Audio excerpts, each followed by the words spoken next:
ओम शांति। आज का शुभ अमृत वेला युग।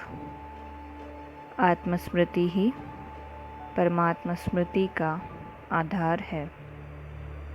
मैं स्मृति स्वरूप आत्मा परमात्मा चिंतन में मगन हूँ। आत्मचिंतन तथा परमात्मा चिंतन द्वारा ही आत्म परिवर्तन संभव होता है। आत्मचिंतन से ही आत्मा की प्रतिभा में वृद्धि होती है। आत्मचिंतन से ही आत्मा में सर्वशक्तियाँ जागृत होती हैं। जब मैं आत्मा स्वचिंतन ज्ञान आत्मा चिंतन करती हूँ तो मेरे साथ चिंतन में ज्ञान सागर शिव बाबा भी शामिल हो जाते हैं। इसलिए शुभ चिंतन भी श्रेष्ठ बन जाता है। मुझे सदा यह नशा रहता है कि हमें पढ़ाने वाला स्वयं निराकार भगवान है। मुझे किसी और से नहीं, केवल शिव शिक्षक से पढ़ने में आनंद आता है। यह ईश्वरीय पढ़ाई हमें मनुष्य से देवता बना रही है। पढ़ने वाले बच्चों की बुद्धि का ताला खुलता जाता है, व्यर्थ समाप्त हो जाता है, बुद्धि दिव्य बनती जाती है। परमात्मा का ज्ञान ही सर्वश्रेष्ठ ज्ञान है।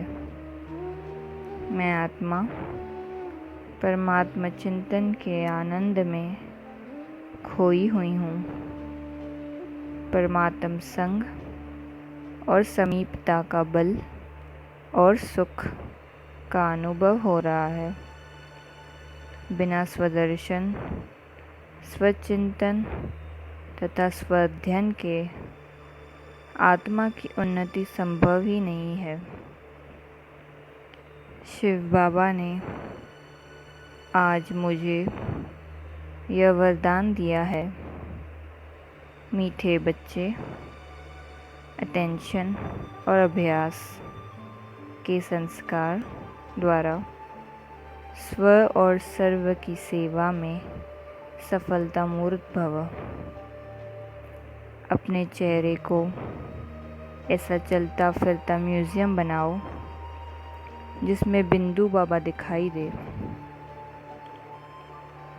मैं आत्मा स्वसेवा और विश्व सेवा का बैलेंस रखती हूँ।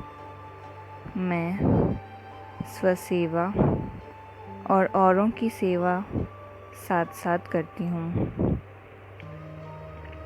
सेवा का चांस मिलना भी श्रेष्ठ भाग्य की निशानी है। हमें घर बैठे भगवान मिला है, इसी खुशी में रहती हूँ। मैं लकी स्टार हूँ। शिव पिता ने मुझे अपार सुख दिया है।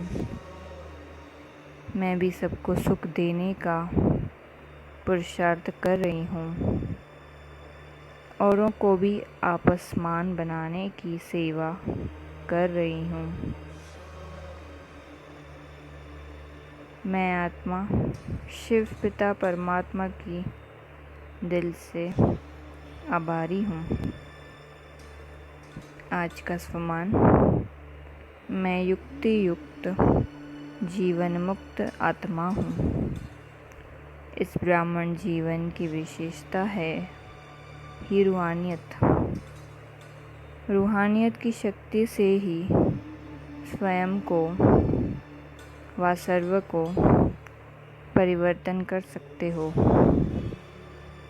इस शक्ति से अनेक प्रकार के जिस्मानी बंधनों से मुक्ति मिलती है।